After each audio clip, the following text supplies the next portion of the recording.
Today I want to talk to you about how investors evaluate the video game industry. And I'm going to start with a reference to American baseball. And I'm guessing most of you, the people in this room, are familiar with the book Moneyball or have seen the movie. Any hands? Like everybody probably? Yes. To jog your memory, for those who may not remember, Billy Beane in the 2002 Oakland A's revolutionized baseball by challenging the way that the so-called experts evaluated players and team performance. He managed to infuriate most of baseball by hiring a statistician to manage his team roster, and he showed that most of baseball, and especially the talent scouts, were dead wrong in the metrics that they used to evaluate players. Poor players were being systematically and wildly overplayed because they hit home runs or they generated RBIs. By the way, I'm way oversimplifying Moneyball, of course, so for those of you who are experts, please don't criticize me later. But just for the purposes of summary, the main takeaway, or one of the main takeaways, was that there was a whole other group of players who were massively underpaid. And these guys were invisible to the scouts because they were overweight, or because they ran funny, or they were only good at drawing walks. But it turns out that getting on base is what wins baseball games, and it didn't matter much how you got on base, just as long as you did it. This was highly contrarian thinking. But it took the A's from last place that year to the American League West champions, even though they had a second lowest payroll of all of Major League Baseball. The lesson of the 2002 Oakland A's, of course, went way beyond sports.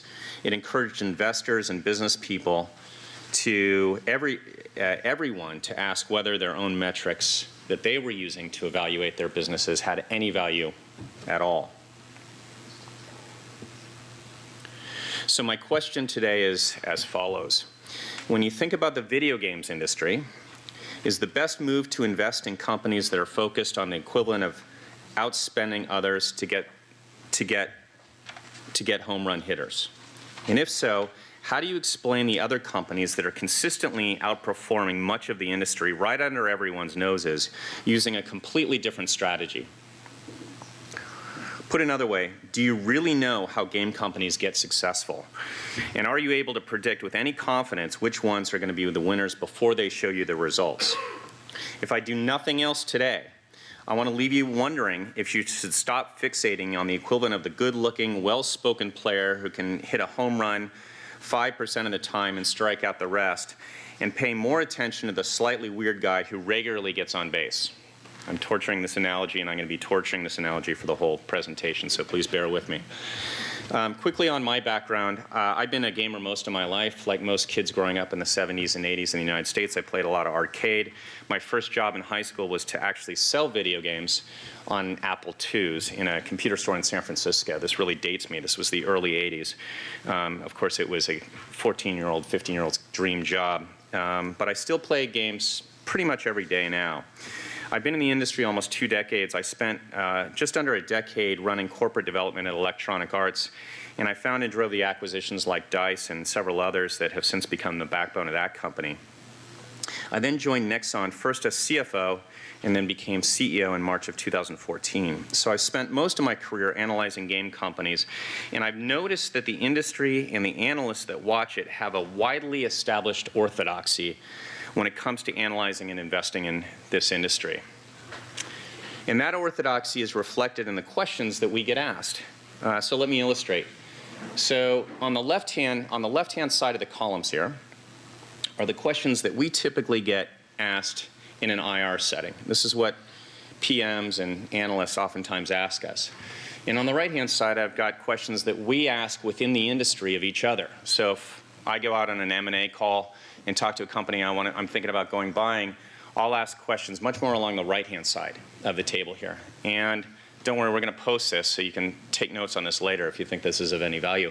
But the point of this slide is we get asked all the time, for example, in an IR setting, hey, Game X just dropped 3 points in the app stores. What's up with that? I have never asked this question when I'm doing M&A, not once. And no one who's ever looked at Nexon or tried to figure out how healthy we are, who's from inside the industry, has asked me that question. But we get this all the time in IR. On the right-hand side are the types of questions that we ask. We'll drill a potential target on what the retention rates are of product X. So you acquire a user, how long do you keep them? By the way, how do you keep on keeping that customer? We'll ask them, what's their live content plan? And are you any good at it? Those are the types of questions we ask because we're trying to look in the future. Now, you could say that these are surface level questions on the left versus much more deeper questions on the right, but I don't think that's really what's going on. It's not that simple. I think something much more fundamental is going on here. I think what's really going on is that the two groups that I just talked about, the left and the right, the investors, public equity investors on the left and industry insiders on the right, they have vastly different mental models for what causes success in video games. I've noticed public equity investors have had a hard time predicting which companies are going to break out before it happens. And if they focus more on the valuable questions, they'd be much more successful in finding companies the crowd is mostly ignoring. But to ask those types of questions, they need to change their mental models to ones that more accurately represent how game companies actually become successful. Now, here's the good news. The good news is there's not many of them. I'm showing 4 of what I consider to be the biggest. There's several others, but there's not that many of them overall. And the other piece of good news is they're frankly not that hard to understand conceptually. So in the remainder of our time here, I'm going to briefly go through 4 of the most important mental models so that you have what we have in our industry. The first is product life cycle. You've heard more companies talking about this in the last year or so, and you're going to be hearing a lot more about it in the coming year or so, because a few of the larger Western publishers have discovered what a powerful idea it is and have started to really study how to do it well. So what do we mean by product life cycle? So this red line that I have here is the widely held perception of a game product life cycle. And this is true in online games or packaged good games or mobile games. It goes up and then it goes down.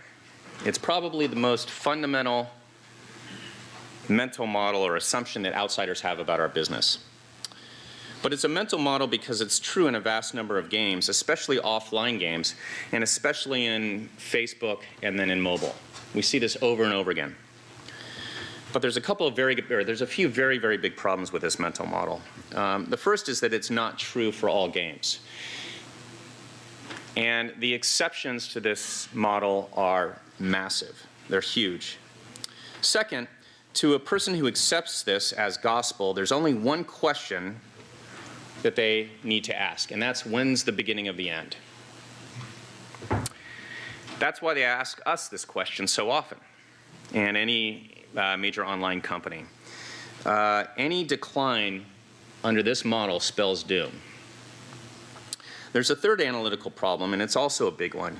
You spend way too much time thinking about how a product launches as a judge of its future value, because the bulk of your revenues is going to happen very early on. But you don't spend nearly enough time talking about how a product will last over time. Okay, so this is very typical in console and Facebook games and most mobile games. But a healthy online game on any platform will often start small and then grow for a very long period of time. A game may not even get you excited for the first several quarters in terms of revenue. These are the types of games that Nexon makes.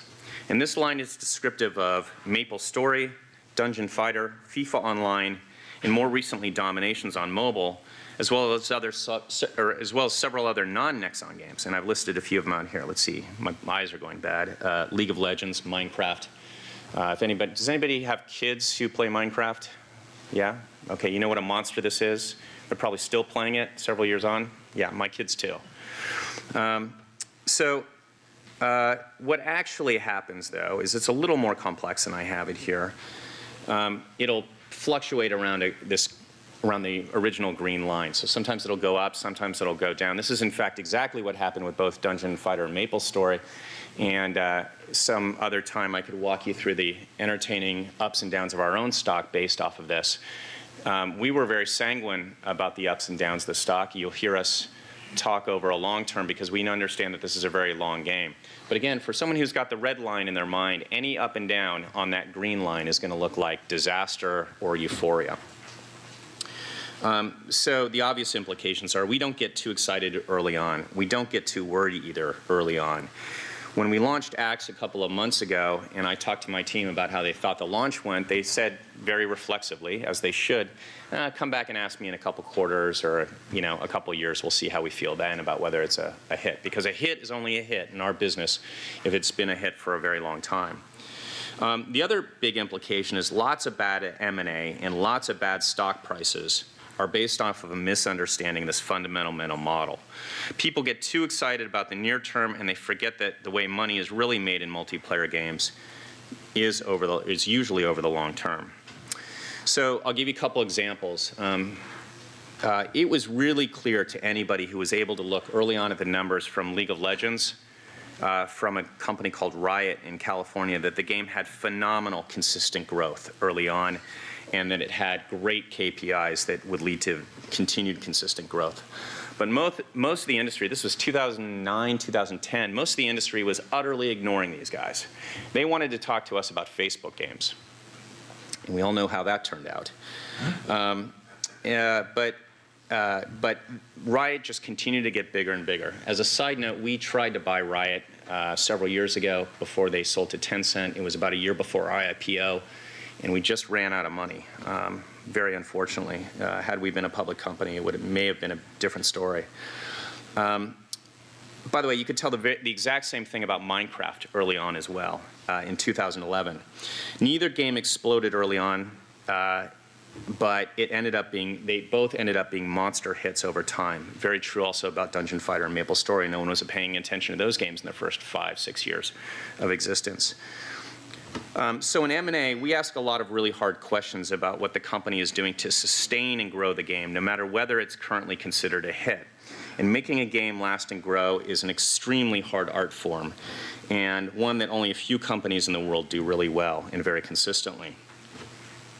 We also, by the way, ask a lot of questions about monetization strategy, because over-monetization is one of the most common mistakes in the games industry, in the online games industry, because it's so easy and so tempting to do.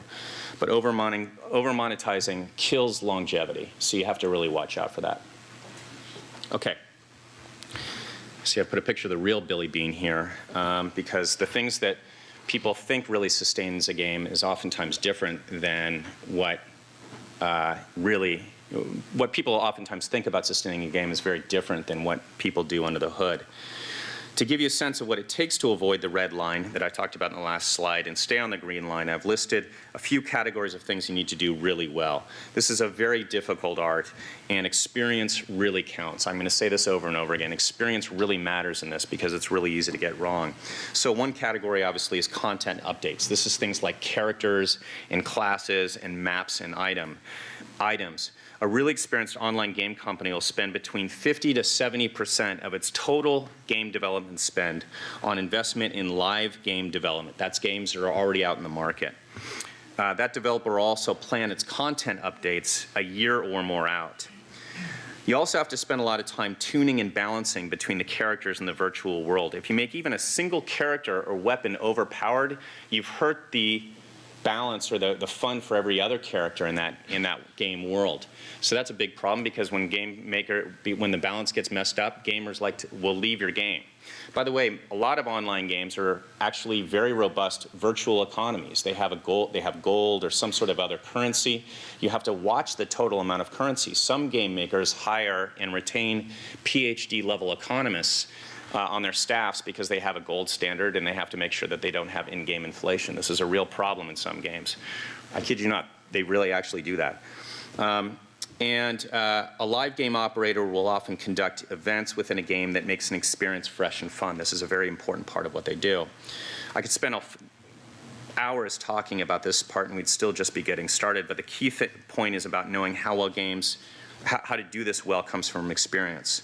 And for the most part, the Korean game companies have led the world in this area since they've been doing it so much longer than anyone else, followed by the Chinese game companies. And there are serious benefits to experience. Okay, So let's dig a level deeper here when we talk about longevity. The topic of product lifecycle leads immediately to a very important question. What actually is it that keeps a person or a gamer coming back to a game year after year?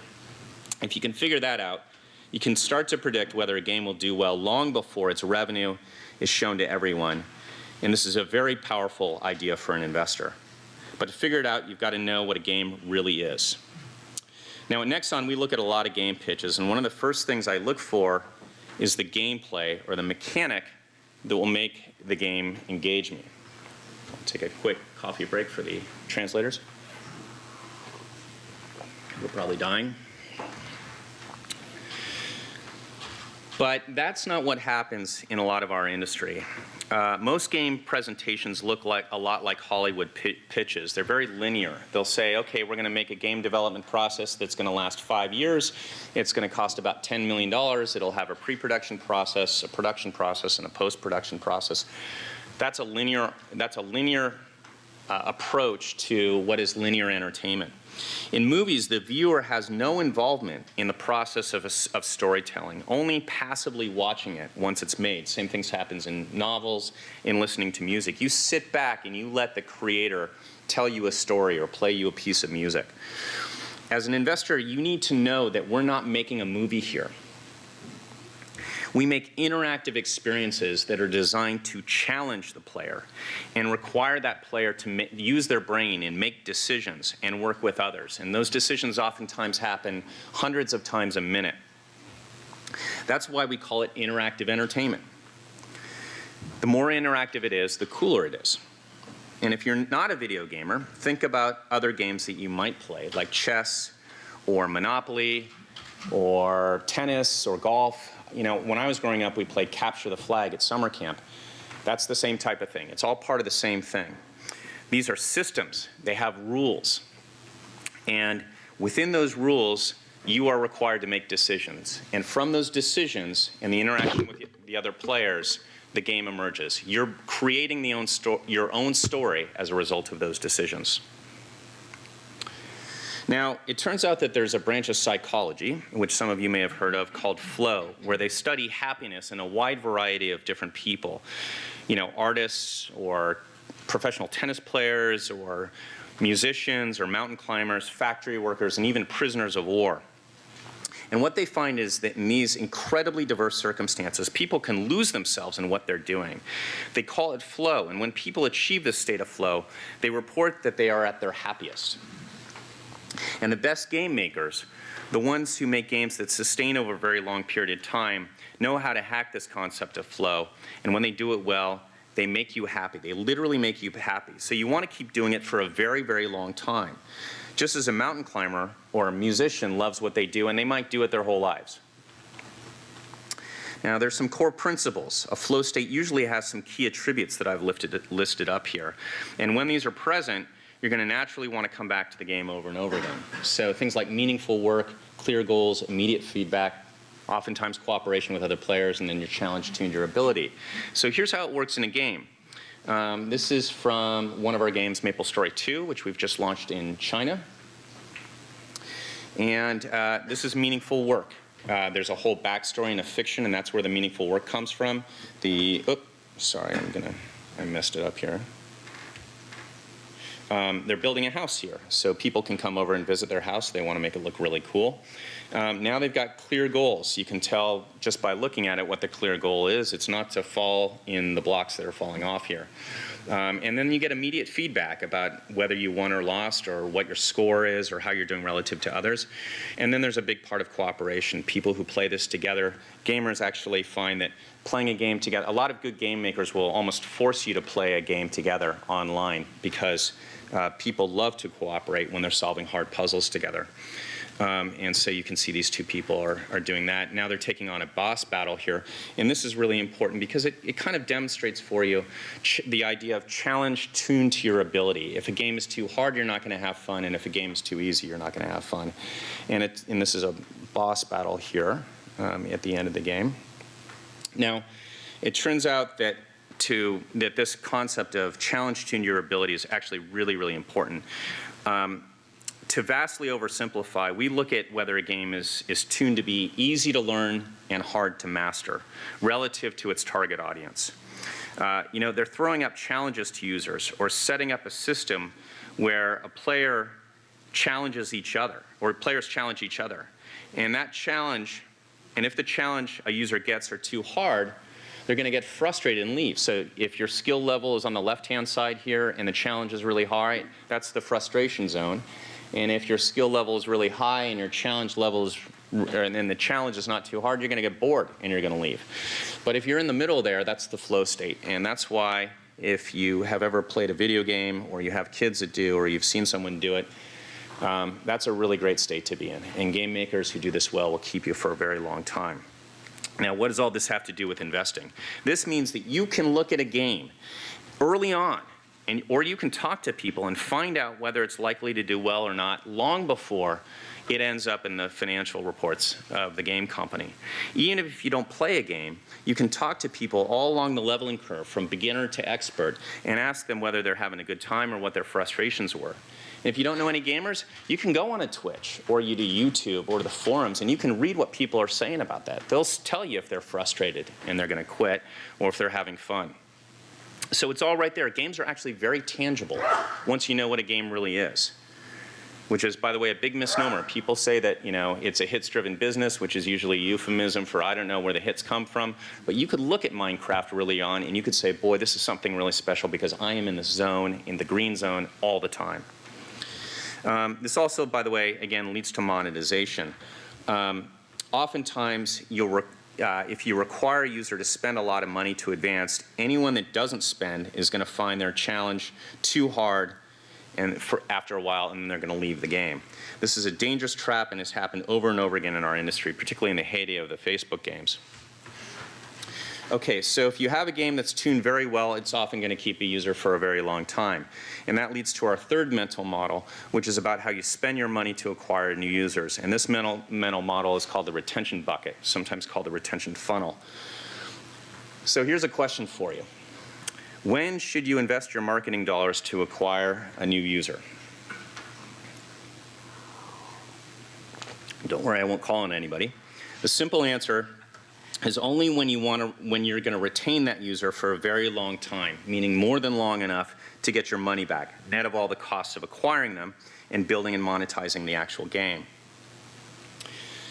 So you've got users acquired at the top, and then you retain them for a certain amount of time, and then if they don't stay, that's called churn.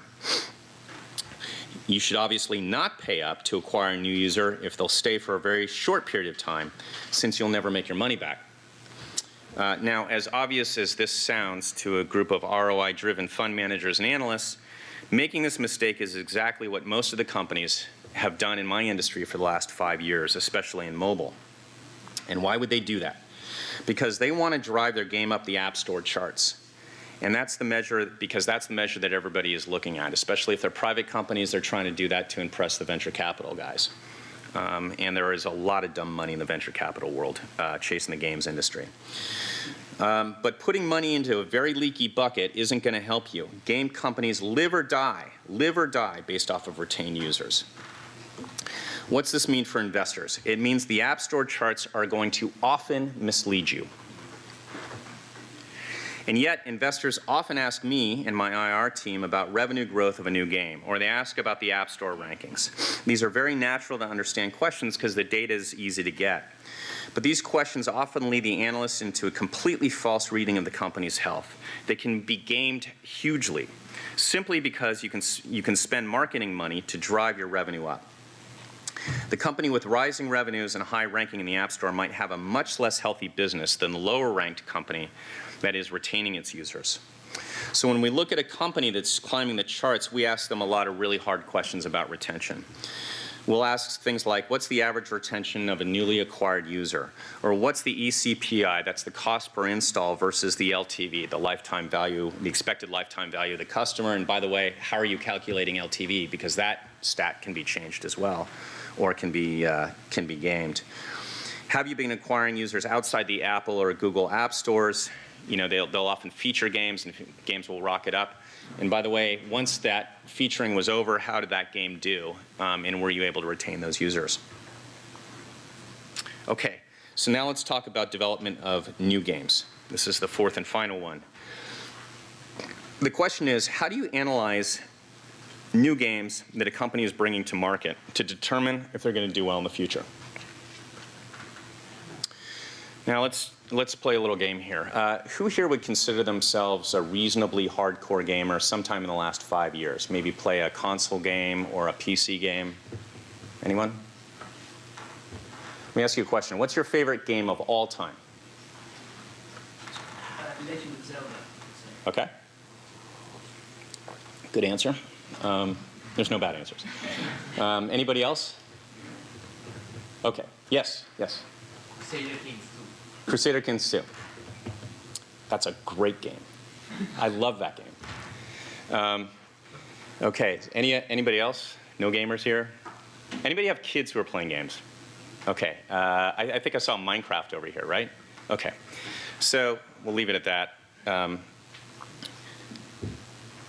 Let's chart these. I'm going to put them on a graph here, and we're going to show fun and different. Now, anybody who plays games or looks at any art is going to have a big debate over what the definition of fun is. We debate this constantly within Nexon and with the industry, but I'm going to paper over that since we could write a PhD thesis on what fun really means.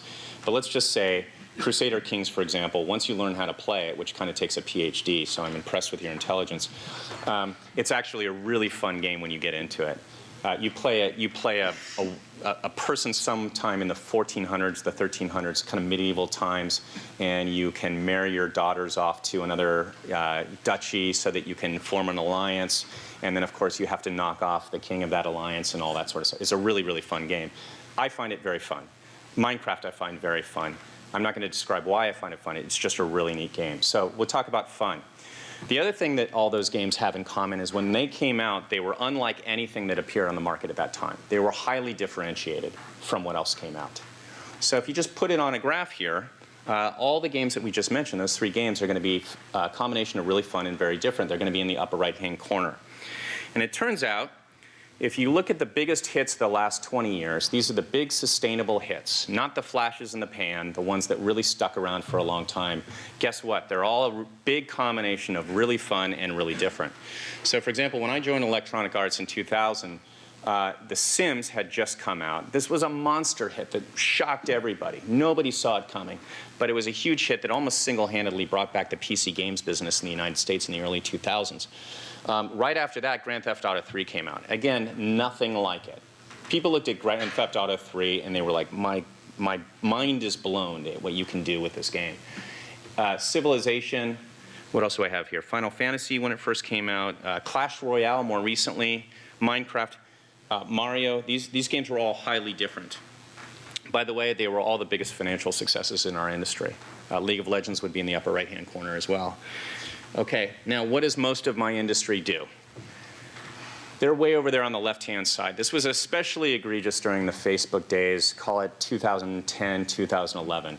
They'd say, we are going to do the fast follower strategy in Facebook games. And what's the fast follower strategy? Oh, there's a game mechanic that really works, so we are going to copy it really quick. And then we are going to bring our big user base to that game, and it's not going to be very differentiated. But we know that this game mechanic works. This is for people, it's kind of like, you know, how Warren Buffett says, if you're a dumb money investor, you buy an index fund because at least you're respecting the fact that you're a dumb money investor. But if you're a know-something investor, you're going to go out and you're going to go invest yourself. This is the dumb money investing version of game development. But guess what? People are still doing this in the games industry. It's endemic in the whole industry. We meet with company after company in the M&A team where they'll say, well, we're making something kind of like Clash of Clans, but it's slightly different, and we're going to throw a little second-rate IP on top of it. They call that, the euphemism is they call that fast follower. What it means is copycat, but we all know that copycat means commodity. And in a commodity business, you're lucky if you get 0% margins after all your expenses are paid. And this is what 95% of the companies that we talk to that we would otherwise want to buy tell us. But it actually gets much worse than this because making a game is really hard even when you're copying a game that's already out there. So what do most companies do? They try to make a game that's just like another game, and it's not nearly as good, and they fail. So 90-ish, 95%, just by our own viewpoint, of the game developers out there are in the lower left-hand corner, and all the money's in the upper right-hand corner. So in M&A, we usually have a lot of discussion about how the target thinks about their new games. And if they say, well, we're trying to lower our risk, or we're making something kind of like Clash but slightly different, we run for the hills. Because that almost never works. If they say the game we're making is going to be very different from what came before, then we get really interested. And then we dig in to determine whether that game developer can really pull it off. Because actually making a game is really hard to do. Okay, so these are the 4 mental models. I'm watching our time here to make sure we have enough. And you can use these mental models to help think about games and help predict the future, which is, I think, the business that you really want to be in. The first is about the ability to make a game life cycle much longer than what most people think. The second is about anticipating whether users will retain long before it shows up in the revenues. The third is about retention measurement over revenue measurement. And the last is about where hits come from when developing new games. I've obviously oversimplified things too much, but these are the basic outlines of a way to think about the games industry that's much different than what's going on. And used right, the mental models are going to give you a much clearer picture of how a game company will do over time. And this will help you determine whether there's a valuation gap, since the market oftentimes gets these things wrong. And I would posit that based off of my experience at least, these models are usually considered heresy. And certainly most of the industry has been acting as if they're not true, despite the overwhelming evidence to the contrary. So with that in mind, you can understand why I'm really excited about Nexon. I'm going to talk about Nexon briefly, and then a little bit about the future of our industry. I'm really excited about Nexon. You know, it's a company that reminds me a lot of the 2002 Oakland A's. And our games and our company are often overlooked by the scouts, since on the surface we don't look like the established model of what a successful game company is supposed to look like. You know, I mentioned that I used to run corporate development in electronic arts, and for the entire time that I was at EA, Nexon was at the top of my M&A target list. I actually made 3 formal attempts to buy the company, and 3 times I was turned down, and they actually invited me to come over each of those times. And shortly after the final attempt, I gave up and decided to join the company myself, first as CFO and then later as CEO. The company was founded in 1994 in Korea, and since then we've grown to be one of the biggest game companies in the world. Our largest region is China, our second largest is Korea, and our third largest region is Japan, where we're now based. We went public on the first tier of the Tokyo Stock Exchange in 2011. Thank you very much, our friends from Nomura, for leading that process for us. Today, Nexon generates about $1.8 billion in revenue, which is quite a bit bigger than during the IPO, and consistently runs operating margins in the 30% to 40% range. By the way, note the decline in 2016 here, if you can't read those numbers. That was a result of currency fluctuation, since we report in Japanese yen. If that didn't happen, if the currency fluctuation didn't happen, it would have shown the same consistent, smooth upward growth. But despite that hugely consistent growth, we are generally much, much more ignored than the rest of the industry, at least by public equity investors, which is okay by us as long as our business continues to be healthy. And I'll give you 3 examples of Nexon's very healthy portfolio. These examples are kind of like the undervalued player who habitually gets on base and in doing so wins the games, but is not looked at as something that the industry usually determines when they see a big hitter. Maplestory, which is, we've got 2 that look exactly the same, so it looks like 6, but the far left one here is Maplestory.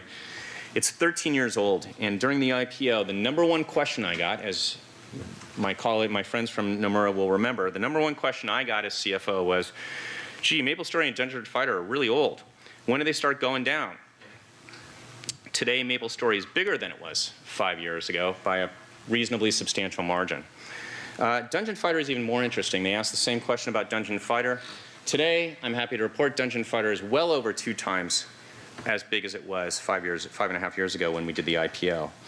That's over $9 billion life to date at this point. This slide is actually a couple quarters old. We need to update these numbers. But to put $9 billion in gross revenues in perspective, anybody want to take a guess about what the biggest movie franchise box office is of all time? Star Wars. Star Wars, correct. How big do you think it is? Box office. It's a bit less than 9 billion. Good guess, it's actually 7.6.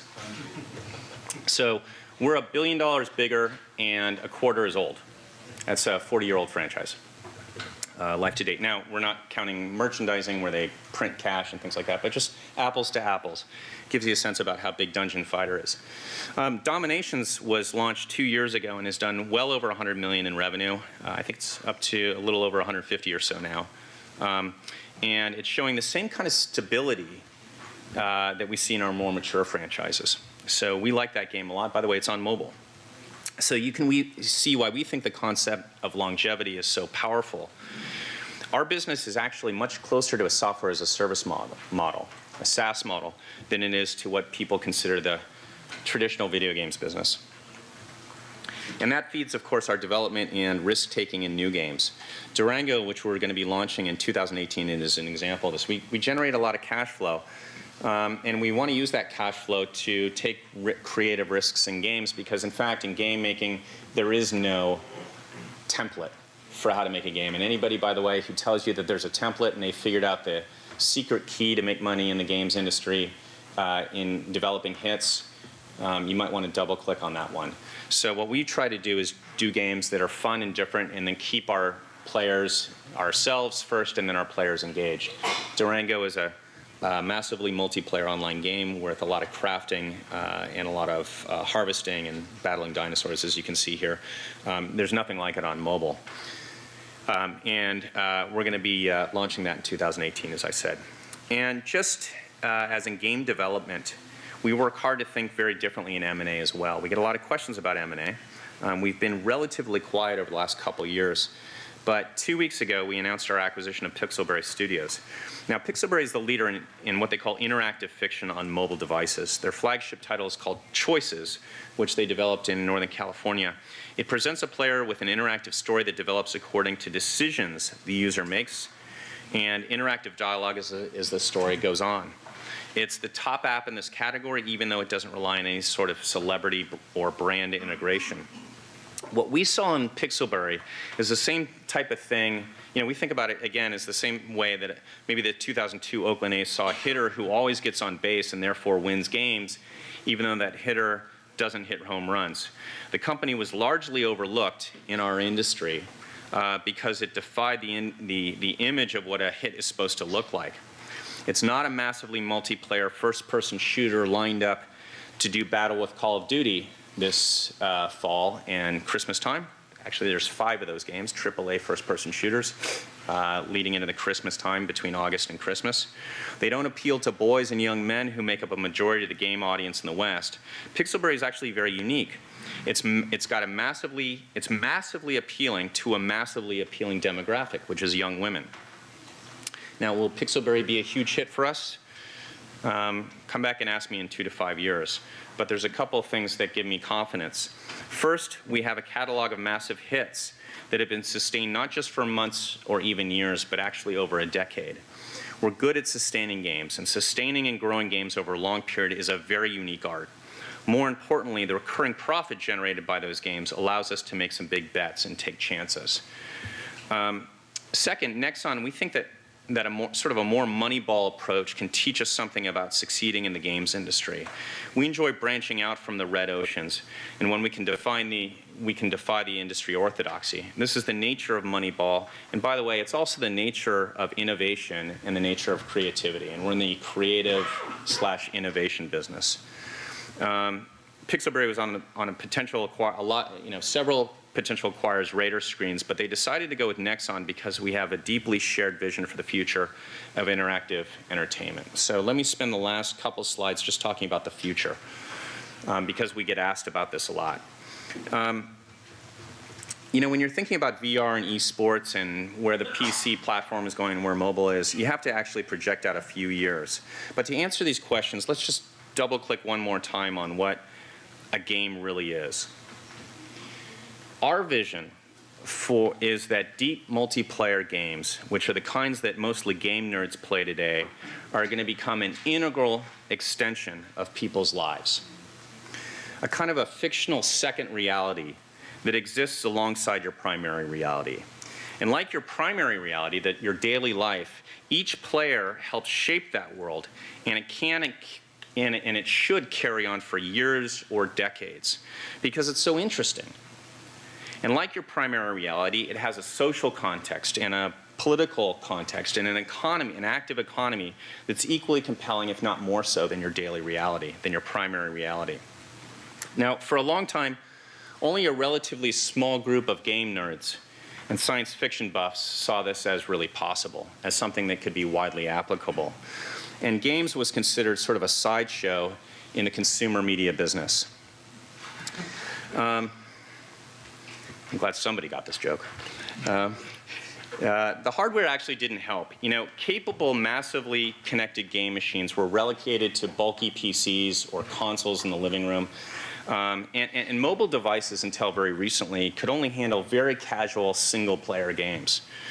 But we believe that immersive online games can be brought to a much wider audience. And those of us who love deep multiplayer games see how fun this form of entertainment can be, and the fact that it can be that the addressable market is much, much larger than it currently is today. We've seen this future in places like Korea, where pretty much everyone, even those who are not in the games business, young and old, male and female, regularly play hardcore games. One piece of the puzzle to expanding the market is about decisions by game makers. We're constantly focused on sort of the nerd set, but we can choose to target a much broader audience than just game nerds. Addressing a wider market is something that actually Nintendo has been doing brilliantly for a long time, and few other companies think about it quite the way that they do. But they've been doing that primarily in offline. And we're an online company. We're an online multiplayer company. As I mentioned before, this is actually one of the reasons of why we bought Pixelberry. But there's a second thing that's going to make this expand, and technology will provide us a much more robust creative palette. And I'm going to go quickly through this, although this is a very interesting topic. There's kind of three categories for these technologies that we think are really going to supercharge our business in the next 5 years. First, just straight up computing power advances. This is Moore's Law at work. If you look at an iPhone 10 now, and you look at the graphics processing unit and the networking layer in that thing, boy, is that a workstation quality device in your pocket. It's really an amazing set of advances that have happened just in the last 5 or 7 years. You could buy a high-end PC a few years ago, and that's now your iPhone 10. Second category is what are oftentimes considered much more mundane technologies, but they're actually very interesting. So voice technology allows you to talk to your game. Nobody's currently doing this, but it's pretty interesting when you think about the ability to, with quality voice recognition, what that means for making a game that you can interact with by voice.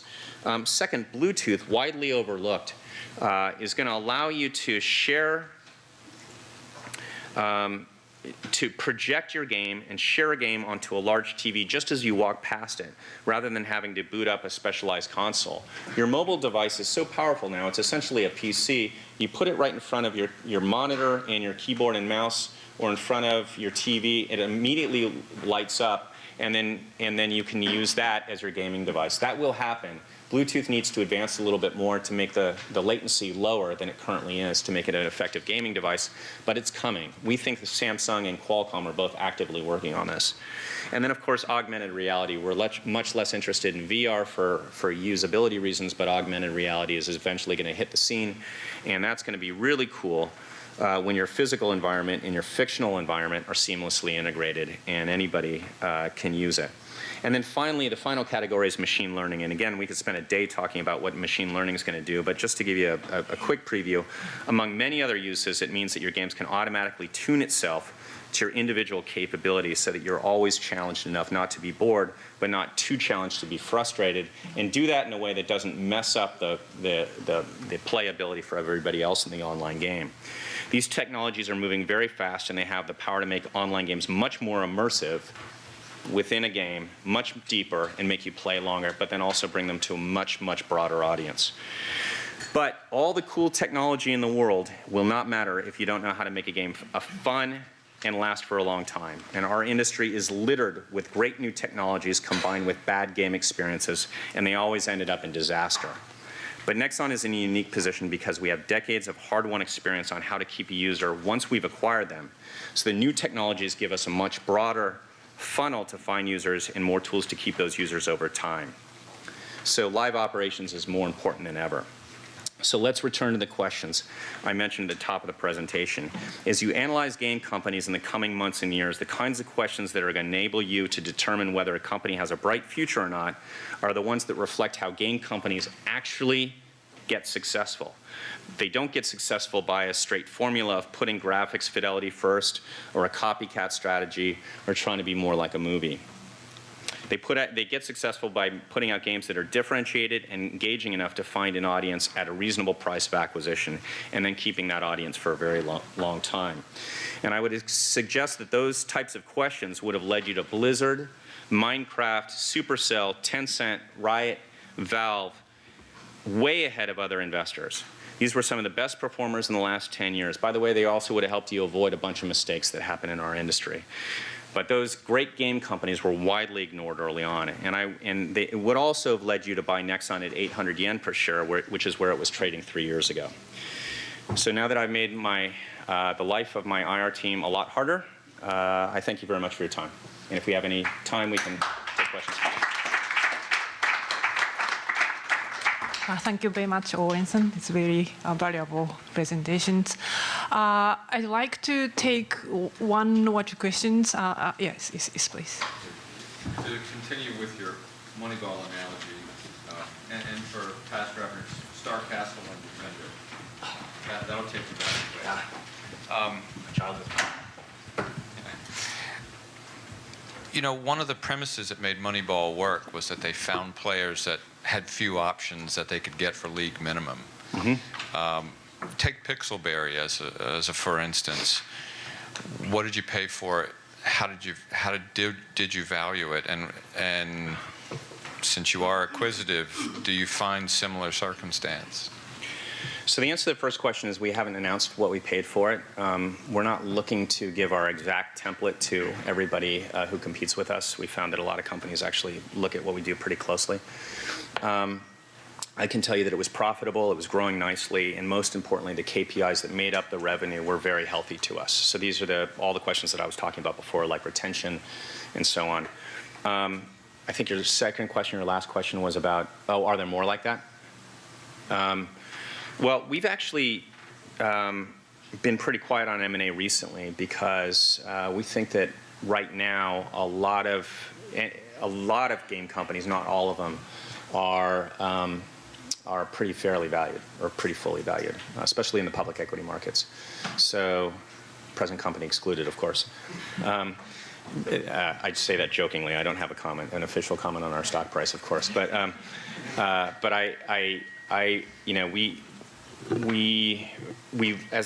kind of one of those things, like I said, we look at 100 deals, we find maybe 5 that we're going to really look at hard, and then we're going to look at the KPIs really, really closely, and then we're going to talk to the team about whether the KPIs were luck, meaning like, was your retention rate just luck, or are you doing something really cool here? Taking Riot as an example, when we talked to Mark and Brandon, this is before we were public, this was 2010, I remember it was Christmas Eve, trying to get those guys to come to Nexon. They were so inquisitive about how we did what we did. And they were just students about how to make a game user retain for a long time. That's the model we want. If there were 10 of those companies, our whole industry would be a lot healthier. But there's not right now. But these things go in waves. And so we look at a lot of stuff, and we keep cash around for the reason of being able to move very quickly, because these types of opportunities tend to come very quickly, as they did in Pixelberry. And then we've got to move very quickly in order to go get them. Yes? Can I ask you about your own game development versus acquisitions, and Sure. What's an appropriate number to spend? And if you look at your success rate of games initiated versus games that become successful, what's the, you talked about the value of experience. What's the metric that you think is an appropriate metric? What have you achieved in the last, I guess, 10 years? Sure.